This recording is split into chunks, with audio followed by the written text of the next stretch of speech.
एक दिन अकबर ने बीरबल से पूछा, भगवान जब अपनी इच्छा से ही सब कुछ कर सकते हैं तो वे मानव अवतार क्यों लेते हैं? प्रश्न सुनकर बीरबल ने अकबर से थोड़ा समय मांगा ताकि वह सोच विचार कर इस प्रश्न का उचित उत्तर दे सके। अकबर ने बीरबल को समय दे दिया। अकबर से आज्ञा लेकर जब बीरबल घर की ओर निकला तो शाही बाग में एक दासी को अकबर के पुत्र को गोद में घुमाते हुए देखा। बीरबल दासी के पास गया और बोला, आज बादशाह सलामत ने मुझसे एक तार्किक प्रश्न किया है। उसके सही उत्तर के लिए मुझे तुम्हारी सहायता की आवश्यकता है। दासी ने पूछा कि वह कैसे उसकी सहायता कर सकती हैं। बीरबल ने उसे समझाना शुरू किया। ध्यान से सुनो। जब बादशाह सलामत शाम को तालाब के किनारे अपने पुत्र के साथ खेलने आएंगे तो तुम एक कपड़े के गुड्डे को गोद में लिए तालाब के किनारे टहलने लगना। बादशाह के पुत्र को मैं अपने साथ छुपा कर रखूंगा। टहलते टहलते तुम ऐसा दिखाना मानो तुम्हारे पैर में ठोकर लग गई है और तुम गिर रही हो। इस प्रक्रिया में तुम कपड़े के गुड्डे को तालाब में गिरा देना।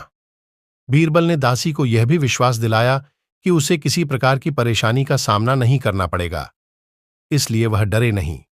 बीरबल का आश्वासन पाकर दासी खुशी खुशी इस काम के लिए राजी हो गई। शाम को रोज की तरह अकबर टहलते टहलते राजमहल के तालाब के पास पहुंचे।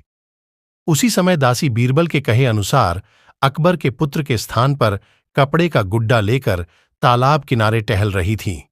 अचानक उसने पैर फिसलने का नाटक किया और उस कपड़े के गुड्डे को तालाब में गिरा दिया। अकबर को लगा कि उनका पुत्र तालाब में गिर गया है। अकबर फौरन तालाब के किनारे पहुंचे और पानी में छलांग लगा दी। अकबर के पानी में कूदने के बाद पास ही पेड़ के पीछे छुपा बीरबल बाहर आ गया।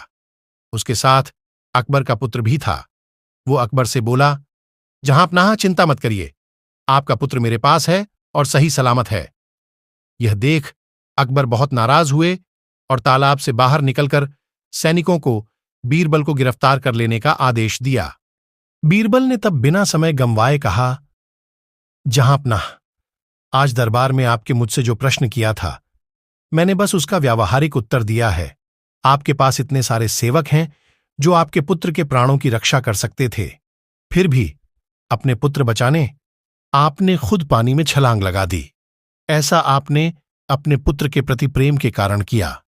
ठीक इसी तरह भगवान भी अपनी इच्छा मात्र से सब कुछ कर सकते हैं, इसके बाद भी अपने भक्तों के प्रेम के कारण और उनकी रक्षा के लिए मानव अवतार लेकर धरती पर अवतरित होते हैं।